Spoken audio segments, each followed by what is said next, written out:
नमस्ते। आज हम ना श्री ललिता सहस्त्रनाम स्तोत्रम के एक बहुत ही सुंदर एक विशेष श्लोक पर थोड़ी गहराई से बात करेंगे। जी। हमारे पास जो स्रोत हैं वो इस स्तोत्र के 6ठे श्लोक पर केंद्रित हैं। इसमें देवी ललिता के दिव्य स्वरूप का वर्णन है। तो चलिए समझते हैं इसका अर्थ और इसके पीछे छिपे भाव। हाँ बिल्कुल। आज हम जिस श्लोक पर चर्चा कर रहे हैं वो है वदन स्मर मांगल्य गृह तोरण चिल्लिका वक्त्र लक्ष्मी परिवाह चलन मीना भलोचना। वाह! ये श्लोक देवी के अद्भुत मुखमंडल और उनकी जो कृपा दृष्टि है उस पर रोशनी डालता है। पहली पंक्ति है वदन स्मर मांगल्य गृह तोरण चिल्लिका। सुनने में ही कितना गहरा लग रहा है। इसका क्या मतलब हुआ? बिल्कुल, इसे अगर हम तोड़कर देखें तो वदन स्मर मतलब प्रेम और सौंदर्य के देवता कामदेव। अच्छा।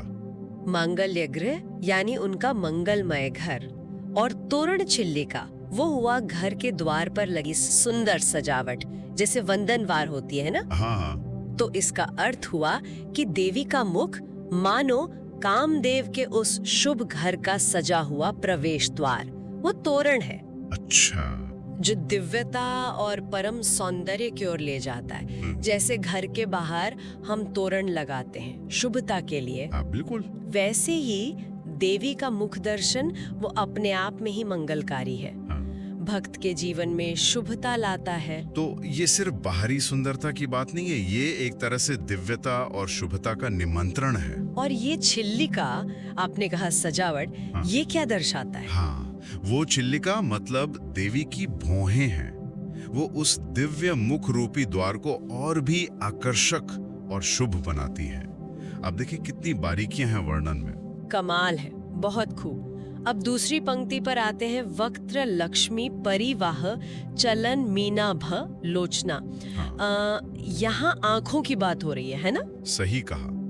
वक्त्र लक्ष्मी यानी चेहरे की आभा, शोभा, कांति।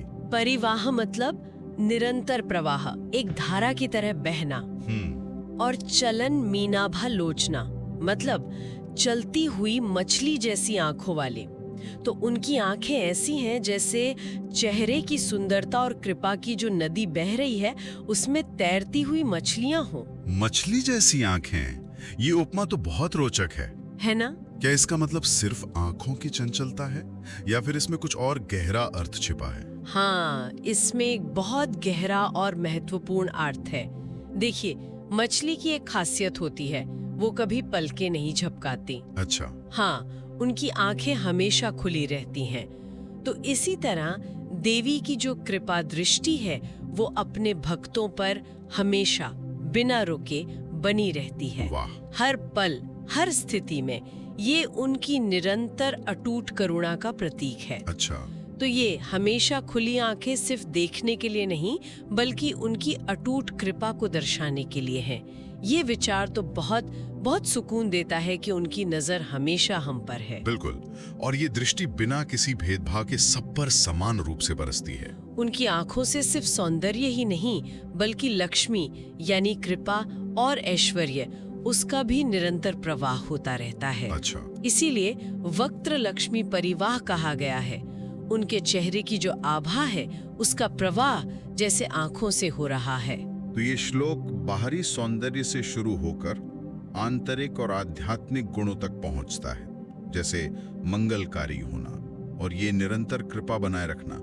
स्रोतों में इसके ध्यान में उपयोग की भी बात कही गई है। हाँ, ऐसा वर्णन मिलता है कि देवी के इस रूप का, खास तौर पर उनके मुख और उनकी कृपामयी आंखों का अगर ध्यान किया जाए तो साधक अपने अंदर प्रेम, शांति और एक सकारात्मक ऊर्जा महसूस कर सकता है। ये मन को शांत करने और हृदय को निर्मल बनाने में सहायक हो सकता है। मतलब ये सिर्फ एक काव्यात्मक वर्णन नहीं है, बल्कि एक तरह से साधना का उपकरण भी बन सकता है। निश्चित रूप से ये श्लोक हमें देवी के सौंदर्य के साथ साथ उनकी करुणामयी प्रकृति और उनकी निरंतर बरसती कृपा की याद दिलाता है।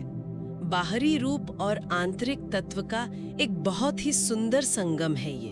तो आखिर में सोचने वाली बात यह है कि कैसे हमारे आसपास की दुनिया में, हमारी रोजमर्रा की जिंदगी में तोरण या हमेशा खुली आंखों जैसे प्रतीक छिपे हो सकते हैं, जो हमें दिव्यता या किसी तरह की निरंतरता का एहसास दिला सकें।